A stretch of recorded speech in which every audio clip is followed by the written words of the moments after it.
Iya Kak, Shalom. Sebelumnya saya baru memperdalami kekristenan.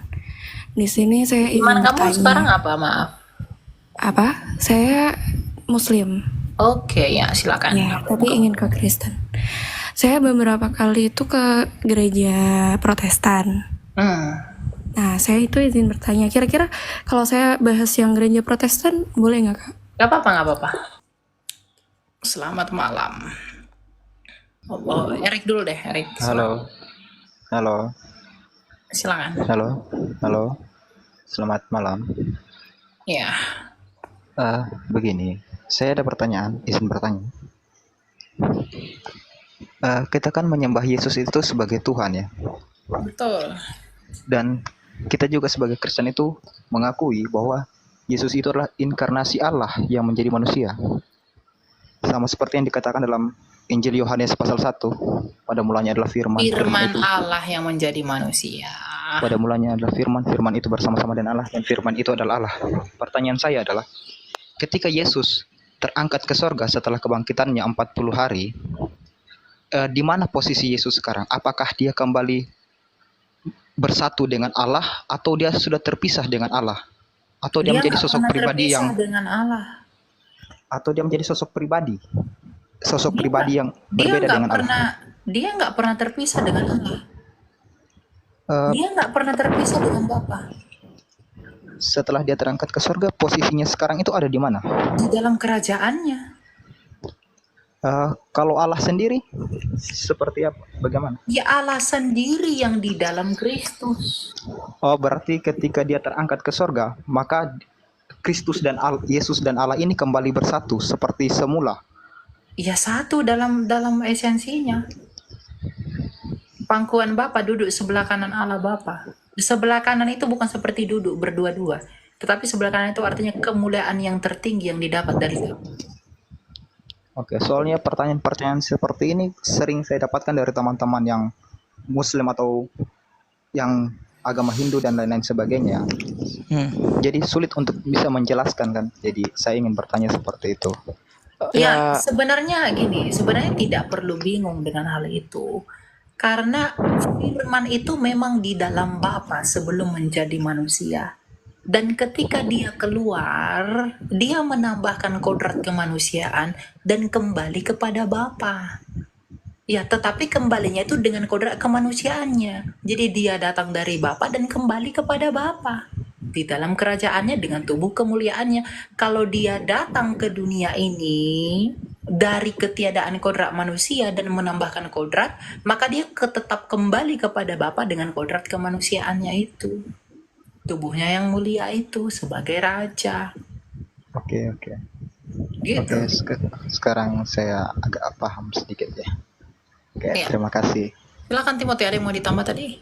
ya, yang saya tambahkan adalah ketika orang Ya. bertanya, ketika Yesus kembali naik terangkat di surga, itu posisi Allah di mana? Yang jadi pertanyaan saya itu, kamu membayangkan Allah, khususnya Allah Bapa loh ya.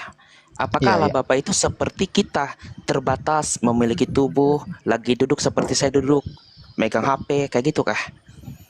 Enggak lah. Enggak kan? Karena Allah itu omnipresent dan itu ternampak dalam Yeremia 23:23 yang dikatakan, "Masakan aku Allah di sini tidak di sana? Sesungguhnya aku berkata kepadamu, aku Allah yang di sini sekaligus di sana." Satu lagi, satu Raja-Raja 8:27 di mana dikatakan, "Jangankan rumah ini, langit, langit di atas segala langit tidak dapat memuat engkau ya Allah." Berarti Allah yang dalam rupa roh itu omnipresent. Tapi bagaimana dan perkataan ketika Yesus duduk sebelah kanan Allah, yaitu dalam pengertian kemuliaan Allah. Itu pernah dinyatakan dalam tulisannya Yohanes Damaskus dalam bukunya The Faith Orthodox. Itu dikatakan bahwa kita tidak bisa membayangkan Allah Bapa itu sebelah kiri Yesus karena Allah itu maha hadir. Allah itu maha hadir, dalam esensinya itu tidak pernah terikat ruang dan waktu. Ini harus dipahami dalam kemuliaan Kristus sebagai Raja yang bersama dengan Allah. Gitu. Jadi tetap kemanusiaannya dapat dilihat. Bahkan wajah Allah pun itu nampak dalam kemuliaan Kristus. 1 Korintus 4 ayat 19 kalau saya nggak salah ya. Jadi kita pun tidak melihat Allah Bapa, kita hanya melihat wajah Kristus yang mempresentasikan Allah itu sendiri. Betul. Karena Oke. dalam pengakuan iman Nisea dia dikatakan terang sejati. Allah yang sejati dari Allah sejati. Itu terang dari terang. Gitu. Oke, Ya. oke, oke. Terima kasih atas jawabannya. Shalom, selamat malam. Silakan Daniel. Ya, terima kasih atas kesempatan Keluar dari kandang Elia. singa Daniel. Pertanyaan saya, Yudas apakah itu sudah dipersiapkan untuk menggenapi nubuatan untuk menghakimi Tuhan? Dan yang kedua itu, apakah Yudas itu melakukan itu atas kehendaknya sendiri atau memang sudah ada orang untuk dipersiapkan untuk melakukan itu? Dan apakah dia itu masuk neraka atau surga? Dan jika dia masuk neraka itu, Kak, apakah itu menggenapi bahwa Tuhan itu Maha Adil? Karena memang harus ada untuk dipersiapkan untuk mengkhianati Yesus. Itu saya, Kak. Terima kasih. Ya. Mengenai Yudas ya. Coba kita lihat ya di dalam Yohanes 6 ayat berapa ya Timotius ya? Oh, ayat 70 ya. Ya, 70 ya. Yang dimaksudkan itu Simon. Oh, bentar. Oh ya 70. Oke. Jawab Yesus kepada mereka, bukankah aku sendiri yang telah memilih kamu yang ke-12 ini? Namun seorang di antaramu adalah iblis. Yang dimaksudkannya ialah Yudas, anak Simon Iskariot. Sebab dialah yang akan menyerahkan Yesus. Dia seorang di antara ke-12 murid itu. Kemanakah iblis? Ke neraka. Kalau Yesus menyebut Yudas itu adalah iblis, maka Yudas harus ke neraka. Itu yang pertama. Yang kedua, apakah Yudas mengkhianati Yesus? Itu karena Tuhan sudah persiapkan dia, atau karena memang keinginannya sendiri? Yang perlu kita ketahui adalah, Yudas itu menyerahkan Kristus untuk diadili. Menjual dia dengan 30 keping perak itu untuk menggenapi nubuatan di Zakaria. Ya. Jadi Yudas itu menjual Yesus itu karena keinginan dirinya sendiri, bukan karena Tuhan tetapkan dia. Ya, Tuhan tahu bahwa nanti Mesias anak Allah, anaknya, itu akan dijual seorang bernama Yudas. Maka Tuhan mencatatkan itu sebagai tanda Mesias yang akan diberikan. Jadi memang Yudas itulah, bahkan penyalipan itu atas keinginan orang-orang itu. Bukan karena mereka tahu, wah Yesus ini anak Allah, Yesus ini juru selamat, yuk kita bunuh dia yuk, biar dosa kita diampuni yuk. Bukan gitu. Atau Yudas, wah Yesus ini anak Allah, aku serahkan aja dia, aku jual aja dia, biar kita dosanya diampuni. Enggak begitu. Tapi mereka menyalibkan Yesus karena kebencian mereka. Dan di dalam penyaliban itu ada darah yang tertumpah. Maka darah yang tertumpah itu menjadi pengampunan manusia. Ibrani 9 ayat 22, tidak ada pengampunan tanpa penumpahan darah. Ya, jadi Yudas mengkhianati Yesus itu bukan karena Tuhan sudah paksa dia atau program dia untuk mengkhianati Yesus, tetapi Tuhan tahu Yudas akan mengkhianati Yesus, tetapi bukan Tuhan yang membuat Yudas untuk mengkhianati Yesus. Gitu. Karena penentuan Tuhan tidak menjadi dasar penetapannya. Gitu ya. Oke. Oke, ada lagi yang mau kamu tanya? Kak, sudah jelas. Oke, kita lanjut ya. Silakan roll kentang MC. Iya Kak, shalom. Sebelumnya saya baru memperdalami kekristenan. Di sini saya ingin Gimana kamu bertanya. sekarang apa? Maaf. Apa? Saya Muslim. Oke, ya silakan. Ya, tapi ingin ke Kristen. Saya beberapa kali itu ke gereja Protestan. Nah, saya itu izin bertanya. Kira-kira kalau saya bahas yang gereja Protestan, boleh nggak Kak? Gak apa-apa. Apapun. Kan saya beberapa kali pindah-pindah gereja, saya nyari kan. Nah itu saya pernah sekali ke gereja yang karismatik. Dan itu ada, dan setahu saya ya Kak ya, saya pernah dengar itu, yang masalah murid-murid Tuhan tuh waktu Yesus meninggal, mereka berdoa di sebuah ruangan yang Roh Kudus Oh, Itu itu ada bukan di atas Yesus mereka. meninggal, itu Roh Kudus turun, bahasa Iya, roh. Roh Kudus turun. Kisah Rasul Nah, 2. itu habis itu tuh, tapi di situ tuh menekankan yang ini Kak, menekankan waktu bernyanyi itu pakai bahasa bahasa roh gitu loh, dan saya tuh nggak nyambungnya di situ. Kira-kira Kakak bisa jelaskan nggak, Kakak? Iya. Menurut Kakak itu gimana? Jadi begini ya, memang ada beberapa gereja karismatik itu bahasa rohnya itu tidak dipergunakan dengan tepat. Ya, jadi bahasa roh itu nggak boleh digunakan dalam ibadah. Itu salah. Kalau nggak ada yang menafsirkannya, ya coba kita lihat ya. Bahasa roh itu pun ada dua jenis. Ada dalam pengertian senolalia yang adalah bahasa asing, ya. Ada glosolalia yang adalah bahasa roh, ya. Coba kita lihat di dalam.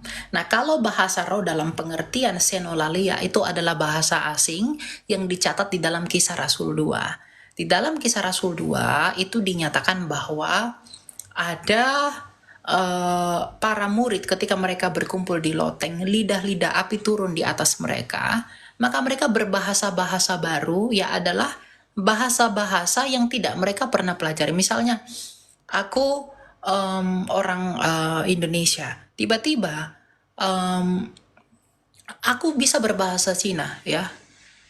Ya, ini Ju Yosu atau apalah itu. Nah, aku bisa tiba-tiba berbahasa Cina. Padahal aku nggak bisa, belum bisa berbahasa Cina dan nggak belajar bahasa Cina. Tapi tiba-tiba aku mengucapkan kata-kata bahasa Cina sehingga orang yang mengerti bahasa Cina itu mendengarkan Injil yang saya beritakan dalam bahasa Cina. Nah, itu bahasa roh yang dapat dimengerti, yang dapat diterjemahkan. Nah, bahasa roh yang tidak dapat dimengerti itu disebut dengan glosolalia. Itu memang bukan bahasa manusia, tetapi bagaimana kita memahami bahasa ini dan bagaimana penggunaannya. Dalam 1 Korintus 14 ayat 19 dikatakan begini.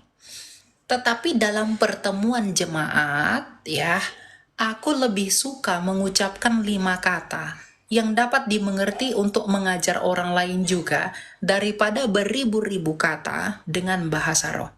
Ya. Nah, lalu dalam ayat 13 dikatakan, karena itu siapa yang berkata-kata dengan bahasa roh, ia harus berdoa supaya kepadanya diberikan juga karunia untuk menafsirkannya. Jadi orang yang berbahasa roh di dalam jemaat itu harus bergantian, ya, dan itu harus teratur dan harus ada yang menafsirkannya agar jemaat dibangun olehnya. Kalau hanya berkata-kata begitu saja, tetapi tidak ada yang menafsirkannya, jemaat tidak dibangun olehnya. Jadi memang di situ terdapat kesalahan beberapa gereja. Saya harus mengaku itu secara jujur. Ada gereja-gereja yang tidak disiplin kepada aturan Rasul Paulus ini. Ya, mereka membuat kemauan mereka sendiri. Udahlah, nggak apa-apa bahasa roh rame-rame. Bahkan diajak bahasa roh bareng-bareng. Itu menyandung orang-orang seperti kamu ini. Kamu tersandung dengan itu. Nah, cuma orang-orang ini kadang susah untuk dibilangin. Ya, jadi orang-orang seperti kamu yang tidak mengerti ini, kamu tersandung. Kalau kamu nggak naik ke room saya, kamu bisa tersandung dengan itu. Akhirnya kamu yang mau belajar tentang kekristenan, oh lo kok aneh orang Kristen, opo iki, gitu kan. Kamu jadi berpikiran begitu. Nah, itu seharusnya di dalam gereja masa sekarang itu nggak boleh. Itu harus beraturan. Ganti-gantian. Dan setelah selesai, semuanya tertib. Nggak ada yang ribut, kejang-kejang itu nggak ada. Dan harus diterjemahkan, ditafsirkan. Maka orang yang mendengarkan bahasa roh itu mendapatkan artinya. Maka mereka dibangun oleh arti yang ditafsirkan itu. Makanya dalam ayat 13-nya dikatakan, supaya kepadanya diberikan juga karunia untuk menafsirkannya. Gitu. Ya, tapi kalau kamu memang mau belajar khusus tentang Tuhan, kamu mau belajar lebih dalam, ya karena saya sudah jelasin begini, ya kamu jangan tersandung oleh karena itu. Ya, karena memang ada orang-orang yang dalam tanda kutip tidak disiplin terhadap aturan Rasul Paulus. Ya, mereka menggunakannya dengan, saya tidak mengatakan itu sesat, tapi itu salah karena mereka tidak setia kepada aturan Rasul, melainkan euforia, keinginan mereka sendiri yang mereka gunakan dengan alasan, oh itu kan Tuhan, bla bla dan lain-lain. Nah, Kalau udah berkutik seperti itu susah. Dibilangin yang begitu tuh susah. Padahal aturannya di kitab suci sudah jelas. Gitu, ya. Kemudian saya ada pertanyaan kedua, Kak. Kalau Ya. untuk perbedaannya sendiri di antara Kristen sama Katolik yang paling menonjol itu apa ya, Kak? Karena selama ini saya baru ke gereja Kristen Protestan saja, belum pernah ke Katolik. Perbedaan Protestan dan Katolik itu pada dasar imannya. Kalau orang Katolik itu dasar imannya ada 3. Ada kitab suci, tradisi suci, dan magisterium gereja. Kalau Protestan itu hanya kitab suci. Ya, jadi perbedaan dasar iman inilah yang membuat liturgi, cara penyembahan orang Katolik dengan orang Protestan itu berbeda-beda. Tapi bagi saya, mau kamu ke Katolik, mau kamu Protestan, atau bahkan nanti kamu ke Ortodoks yang lebih, saya katakan konservatif. Ortodoks itu sangat konservatif ya. Saya salut dengan orang-orang Ortodoks. Itu nggak salah gitu. Jadi senyamannya aja kamu itu bertumbuhnya itu di mana. Yang kamu butuhkan itu apa? Kalau kamu sekiranya membutuhkan pemahaman firman yang lebih dalam, ya carilah gereja yang mengajar kamu firman. Bukan hanya sekedar datang gereja ibadah ritual udah tinggalkan. Begitu. Tapi yang mengajar kamu, yang mendidik kamu, memotivasi kamu untuk tetap bertumbuh di dalam Tuhan. Dan itu tergantung kamu temukan itu di Katolik kah, atau di Protestan kah, atau bahkan di Ortodoks. Karena Yesus yang diimani orang Katolik, yang diimani oleh orang Protestan, yang diimani oleh orang Ortodoks itu adalah Yesus yang sama. Yesus yang satu. Bukan Yesus yang berbeda. Bukan Yesus yang lain. Gitu. Baik, Elia, terima kasih. Ya. Itu ya. Oke. Ya, mungkin ada beberapa orang tidak sepakat dengan saya, tapi itu urusan Anda. Saya tidak peduli dengan itu ya. Kalau Anda katakan, wah kamu harus ke gereja begini, kamu harus begini, ya itu urusan Anda. Ya, saya datang itu bukan dengan bawa label gereja, karena Anda akan tetap punya pembelaan terhadap gereja Anda sendiri. Dan saya alergi terhadap hal-hal yang seperti itu. Gitu. Karena saya menginjil itu bukan atas nama gereja, tapi atas nama Kristus yang ditemukan di dalam beberapa gereja. Begitu. Ya, jadi kalau kamu tidak sependapat dengan saya, itu urusanmu. Tafsirmu tetap tafsirmu. Dan itu punyamu saja, bukan punya saya. Gitu. Ya. Silakan TikToker. Halo, Ya, halo, silakan Pak. Ada yang mau ditanyakan Pak? ya ini aku mau nanya dong, Kristen, Silakan.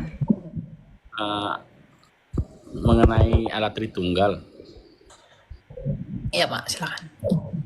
Itu kan kalau alat Tritunggal itu kan 3 melainkan 1 kan. Aku mau nanya yang ini, kan sempat di Tuhan Yesus disalib itu kan sempat ngomong Eli Eli lama sabachthani. Ya bisa diartikan Allahku Allahku mengapa engkau meninggalkan aku. Ya. Nah, satu pertanyaannya itu kenapa kan Allah itu 3 melainkan 1, kenapa Allah anak ngomong seperti itu gitu loh. Butuh penjelasan lebih dalam aja sih. Allah anak itu nggak ada. Yang ada itu anak Allah. Nggak ada Allah Bapa, Allah Anak, Allah Roh Kudus itu nggak ada itu. Yang ada itu Allah Bapa, Anak Allah, dan Roh Kudus. Jadi nggak ada Allah Anak, Allah apa itu nggak ada. Yang ada itu Allah Bapa, Anak Allah, dan Roh Allah. Iya, Ya. maksudnya Itu nanti jadi kalau ada Allah Bapa, Allah Anak, Allah Roh Kudus itu jadi ada 3 Allah. Ya, bukan begitu. Ya, silakan kenapa Timothy, kenapa Yesus menyebut Ayelet Hasyakar dalam penyaliban? Ya, itu supaya menggenapi apa yang disampaikan dalam Mazmur 22. Ya. Karena dalam tafsiran Yahudi sendiri pun Mazmur 22 itu akan ada nubuatan Mesias yang menderita. Biasa mereka kenal sebagai Mesiah ben Yosef. Karena Yosef itu pernah menderita, dianiaya oleh saudara-saudaranya, Mesias yang akan datang juga akan menderita dan dianiaya oleh orang-orang yang ada sebangsa dengan dia dan diserahkan kepada mereka yaitu bangsa kafir. Makanya dikatakan ayat 7 ya, dikatakan ayat 7 atau ayat berapa yang dikatakan bahwa anjing-anjing menggerumuni aku. Itu kan gambaran terhadap bangsa luar, ejekan terhadap bangsa luar, apalagi kasusnya orang Yunani, bahwa orang Romawi, bahwa mereka yang akan nantinya memberikan eksekutor terhadap Kristus sebagai sang penebus. Tapi kenapa dikatakan Allahku, Allahku, mengapa engkau meninggalkan aku? Karena dalam tradisi Yahudi sendiri pun ayat ini pernah diucapkan Esther. Kalau dalam tradisi Yahudi ya, Esther itu ketika ingin menemui raja, dia menggunakan doa ini sebagai doa kedekatan dirinya dengan Allah, sehingga Shekinah Allah itu dapat menjangkau dia. Nah, tapi terkait dengan kasus Yesus Kristus, selain menggunakan ayat ini untuk menunjukkan kepada bangsa Israel akan nubuatan yang dijanjikan dalam Mazmur 22, ini juga menggambarkan tentang gambaran Kristus sebagai Adam yang kedua, yang dimana Adam pertama terpisah dengan Allah, dan ketika Kristus datang, gambaran Adam yang pertama itu dilimpahkan kepada Kristus. Oh, berarti Allah Bapa itu terpisah dengan Yesus kah? Enggak. Dalam arti apa? Dalam arti erangan Adam dilimpahkan kepada Kristus, di mana Kristus menjadi apa? Di sini sebagai penghapusan dosa itu, yang di mana Allah memalingkan wajahnya kepada manusia akan dipalingkan kepada dia yang teraniaya. Tapi ingat ya, ketika Yesus Kristus teraniaya itu, ketika dia ingin menghapus segala dosa, dosa kita yang ditanggung kepadanya, biasa dikaitkan tuh dalam Galatia 3:13 ya, bahwa terkutuklah dia yang disalib. Tidak bisa diartikan secara permanen Yesus Kristus itu terkutuk, enggak. Tapi kutukan itu dilimpahkan kepada Kristus dan luntur. Karena apa? Roma 8 ayat 3, bahwa di dalam kedagingannya ia menghukum dosa dari dosa. Menghubung dosa dalam daging. Jadi dosa yang membawa kutukan itu dihancurkan dalam kedagingan Kristus. Jadi penghukuman begitu. Jadi lebih spesifik bisa dikatakan Mazmur 22 adalah untuk penggenapan harapan. Apa? Karena dikatakan untuk pemimpin biduan menurut lagu rusa di kala fajar. Rusa ini dalam bahasa Ibrani-nya rusa betina. Karena dalam teks aslinya itu feminim, bukan maskulin. Ya, ini gambaran juga, ada yang menafsirkannya. Ini gambaran terhadap wanita-wanita yang menangisi Kristus pada masa yang di bawah salib itu, Maria Magdalena, Maria Ibu Yesus Kristus dan sebagainya. Ketika Yesus mengutip itu, dia ingin mengingatkan kepada mereka, aku loh yang dinubuatkan dalam Mazmur itu. Aku loh yang menderita kepadamu. Itu juga ada penafsiran seperti itu. Jadi saya lebih spesifik menggunakan Mazmur 22 ayat 2 akan janji harapan ya, janji harapan di mana erangan Mesias itu akan menjadi pemutus keterpisahan Allah dengan manusia yang dihubungkan kembali akan penebusannya. Tapi kok dia mengatakan Allahku, Allahku? Berarti Yesus bukan Allah? Enggak juga. Ibrani 1 ayat 8 dikatakan tentang anak tahtamu ya Allah. Bapa juga menyapa anak sebagai Allah. Itu kan perkataan Paulus? Enggak, itu mengutip Mazmur 45. Kalau kawan-kawan cek dalam Mazmur 45, itu dikatakan tahtamu dari Allah. Enggak ada kata dari. Saya kemarin sempat cek ya, walaupun di sarapan pagi. Ternyata bahasa Ibrani enggak ada dari. Dalam Mazmur Septuaginta itu dikatakan tahtamu ya Allah. Enggak ada kata dari. Itu dalam LXX. Ternyata Nggak ada apa yang naskah dari, nggak ada. betul. Makanya ayat-ayat sebelumnya yang dinubuatkan kepada Mesias dikatakan tahtamu ya Allah, bukan tahtamu dari Allah. Artinya sang anak yang Mesias itu dikatakan Allah juga. Gitu ya. Ya. Itu ya TikToker ya. Oke, ya silakan Keisha. Terima kasih. Ada yang mau ditanya? Keisha. Halo. Halo Kak. Ya silakan. Saya lebih mau tanya ke arah tentang gereja Protestan zaman sekarang Kak. Seperti yang Kakak tahu kan mungkin ada dari pendeta yang kayak ngomong, kamu nggak boleh pelayanan di tempat ini. Jadi kayak aku lebih mau tanya pendapat tentang orang yang melayani berdiri di dua kapal tuh gimana Kak? Gitu aja sih. Kamu nggak boleh maksudnya gimana? Kayak kan pernah dapat omongan kalau kita tuh nggak boleh berdiri di dua kapal. dalam arti maksudnya kapal itu kayak berdiri di 2 gereja, Kak. Kayak kamu melayani di Berdiri di sini 2 gereja dalam artian pelayanan atau tertanam? tertanam dan pelayanan, Kak. Kalau tertanam nggak boleh, tapi kalau pelayanan, ya emang nggak masalah. Saya tertanam di 1 gereja, tapi saya pelayanannya kemana-mana. Semua saya layani, orang-orang Katolik saya layani, orang-orang Protestan saya layani, orang karismatik saya layani. Nggak masalah. Ya, jadi kalau orang yang ngomong begitu tuh mungkin takut aja jemaatnya keluar. Lalu duitnya berkurang. Tapi tertanam itu harus di satu tempat. Kenapa? Tertanam itu adalah bukti kita itu di cover secara rohani, dilindungi. Nah, itu perlu. Kalau tertanam pada 2 tempat itu akan buat kamu terombang-ambing, itu nggak boleh. Tapi kalau melayani sesuai dengan talenta yang Tuhan beri, ya silakan saja. Romo Daniel orang ortodoks, dia layani podcast dan lain-lain ya. Pak Bambang itu orang ortodoks Syria, ya. Sekarang dia Koptik, ya dia layani orang Protestan, ya. Pergi ke gereja-gereja Protestan, khotbah di sana, tapi tertanam tetap di Koptik. Begitu. Jadi enggak masalah. Itu ya. Oke, Kak. Cuma mau tanya itu aja sih. Thank you ya, Kak. Oke, ya. Oke, thank you. Oke, thank you, Tuhan berkati. Oke, Timothy, ada yang mau disampaikan, silakan ditutup. Oke, nggak banyak sih ya terkait dengan tema yang diangkat oleh Mas Elia, bodoh karena Kristus, itu betul. Dimana di ayat Alkitab dikatakan bahwa itu adalah posisi kerendahan hati Rasul Paulus. Walaupun dia adalah seorang mantan rabi, bahkan dididik oleh Rabi Gamaliel yang memiliki hikmat luar biasa, tapi dianggap bodoh oleh orang-orang pada masa itu karena apa yang disampaikan terhadap orang-orang Korintus. Orang-orang Korintus belum tentu mengenal seluruh hukum Taurat karena di sana ada campuran Yahudi dan juga non-Yahudi. Tetapi dengan kerendahan hati Paulus mengatakan, aku bodoh karena Kristus, tapi kamu arif dalam Kristus. Artinya apa? Dia merendahkan posisinya yang sebenarnya guru dianggap bodoh, tetapi dia ingin membuat semua orang itu bisa arif dalam Kristus. Dia ingin menggambarkan, Rasul Paulus ini menggambarkan sama seperti Kristus datang menjadi manusia, ia datang dalam kemiskinannya supaya kita dikayakan. Jadi itu sifat yang paradoks, tetapi di mana posisi yang direndahkan untuk meninggikan seseorang yang adalah ciptaan Allah untuk kembali dalam kodratnya. Nah, hal ini juga yang membangun para bapak-bapak gereja. Contohnya seperti Justin Martyr, di mana dia bergulat dengan filosofnya, tapi tidak bisa diartikan filosof Yunani pada masa itu dipakai untuk pembenaran terhadap kitab suci, tapi dia menggunakan pembangunan rasional. Filosofnya itu bagaimana membentengi iman.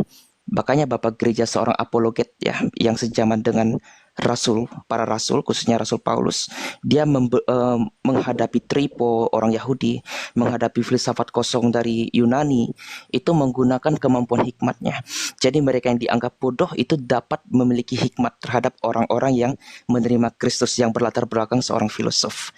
Karena apa? Karena dalam Alkitab dikatakan orang-orang Yahudi mencari akan tanda-tanda, tetapi orang-orang Yunani akan mencari hikmat. Jadi konteks yang dilihat dalam dalam perjanjian baru itu sangat kaya, karena mereka hanya ingin melihat suatu hal yang betul real, nyata. Itu orang Yahudi. Makanya mereka ingin melihat suatu bukti mukjizat. Tapi orang-orang Yunani, khususnya kalangan-kalangan filosof, mereka ingin mencari hikmat pengetahuan. Apa sih dibalik yang bersifat fisika ini, metafisiknya itu seperti apa? Itulah yang memunculkan para pelayan Tuhan pada masa itu dapat mewartakan firman Tuhan dengan konteks dan gaya bahasanya tanpa harus dicampur adukan seperti tuduhan filosof yang dicakokkan terhadap iman kekristenan, enggak. Tapi dengan rasional, filosof artinya orang-orang yang berpikir, pencinta ilmu, pencinta hikmat. Filosofiah, pencinta hikmat. Mereka menggunakan hikmat Kristus dengan gaya mereka untuk memperkenalkan terhadap bangsa-bangsa yang mencintai hikmat itu, untuk mengetahui sang hikmat kebenaran. Ya, mungkin itu aja penutup saya, Kak Elia. Saya kembali sama Kak Elia. Ya, terkait dengan tema kita pada malam hari ini adalah bodoh karena Kristus. Kita itu adalah orang-orang bodoh kalau kita mengikuti Kristus di dalam pandangan dunia ini. Dunia ini akan mengira Mengapa mereka tetap diam ketika dicaci? Mengapa mereka diam ketika dihina? Ketika mereka diinjak? Secara khusus kita pewarta. Para pewarta firman Tuhan kita hilang banyak kesempatan. Hilang banyak peluang. Mereka membenci Kristus yang kita beritakan. Jadi akses kita kemana-mana itu dihalangi banyak orang. Bukan karena diri kita sendiri, tapi karena Kristus yang kita beritakan. Maka dunia ini akan memandang betapa bodohnya si Elia itu. Betapa bodohnya si Timothy itu. Dia menghilangkan kesempatannya untuk dapat pekerjaan begini, dapat kesempatan seperti ini, dengan memberitakan Yesus. Dengan memberitakan Kristus, kita kehilangan banyak arah. Kita kehilangan banyak tempat. Maka orang itu memandang kita sebagai orang bodoh. Dunia ini akan memandang kita begitu. Tetapi kebodohan kita itulah kebanggaan kita. Karena kalau kita tidak bodoh oleh karena Kristus, maka apa bedanya kita dengan orang-orang yang tidak mengenakan Kristus? Karena kebodohan di dalam Kristus itu adalah ekspresi dan tanda bahwa kita merendahkan hati di hadapan Dia sebagai anak Allah. Ya, jadi bodoh karena Kristus itu bukan tentang kebodohan kita yang tidak mau berpikir secara rasional dan irasional, tapi tentang hal-hal yang harus kita kesampingkan, hal-hal yang harus kita buang, hal-hal yang harus kita lakukan, hal-hal yang harus kita kerjakan demi memuliakan Kristus, demi memuliakan Bapa kita sebagai pengusaha dari pokok anggur yang benar itu, agar namanya dipermuliakan. Karena barang siapa yang tidak memikul salibnya, ia tidak layak bagiku. Dan persahabatan dengan dunia adalah permusuhan dengan Allah. Kalau kamu bodoh dipandang dunia, maka kamu diperhitungkan sebagai milik Allah. Tapi kalau kamu bodoh dipandang Allah, kamu dijunjung tinggi oleh dunia. Karena dunia ini menganggap apa yang hina itu sebagai sesuatu yang tidak berguna. Tetapi yang hina ini dipakai oleh Allah sebagai tanda kekayaannya. Kristus tidak punya rumah, Kristus tidak punya tempat untuk meletakkan kepalanya. Tetapi dia yang hina dipandang oleh orang Yahudi pada masa itu, ditinggikan Allah di dalam kerajaan yang diberikan kepadanya oleh Bapa kita. Jadi, ya, mengikut Kristus itu adalah tentang bagaimana kita membuat diri kita bodoh di dalam Dia. Ya. Jadi sebagai orang Kristen, apalah kita ini? Siapakah saya ini? Siapakah Elia? Siapakah Timothy? Apa yang bisa kita banggakan? Enggak ada. Tetapi di dalam kebodohan kita ini yang dipandang dunia ini, hikmat Allah turun dan Dia berkenan kepada orang-orang yang merendahkan diri dan merendahkan hati di hadapannya. Itulah yang Tuhan sukai. Kekayaan orang Kristen sejati adalah perkenanan Allah. Di dalam siapa? Di dalam kita. Melalui siapa? Melalui Kristus yang menguduskan kita. Kalau kamu sudah mendengarkan berita ini, kalau kamu sudah percaya, sungguh-sungguhlah di dalam. Dan dengarkanlah Dia, taatilah Dia dalam segala sesuatu. Dan kalau kamu belum mau percaya kepada Kristus, ketika kamu sudah mendengarkan ini, pikirkanlah kembali, untuk apakah engkau bertuhan, untuk apakah engkau percaya. Kalau kamu ingin mencari hidup, maka datanglah kepada Dia yang hidup kembali, dan yang telah menyatakan bagaimana hidup itu. Ya, jadi kita berterima kasih kepada Tuhan, kita udah bertemu pada hari ini. Berterima kasih juga sama Timothy dan teman-teman yang lain udah support kita, tap-tap layar ya, you are guys the best. Dan yang udah ikut, Tuhan memberkati biar Ya, Tuhan memberkati juga. Thank you Mas Elia. Ya, Jangan bosan ya thank you. menerima saya untuk di sini. Ya, oke. Terima kasih kawan-kawan ya. Saya izin tutup Ya, ya. kalau gitu. Shalom. Shalom, shalom.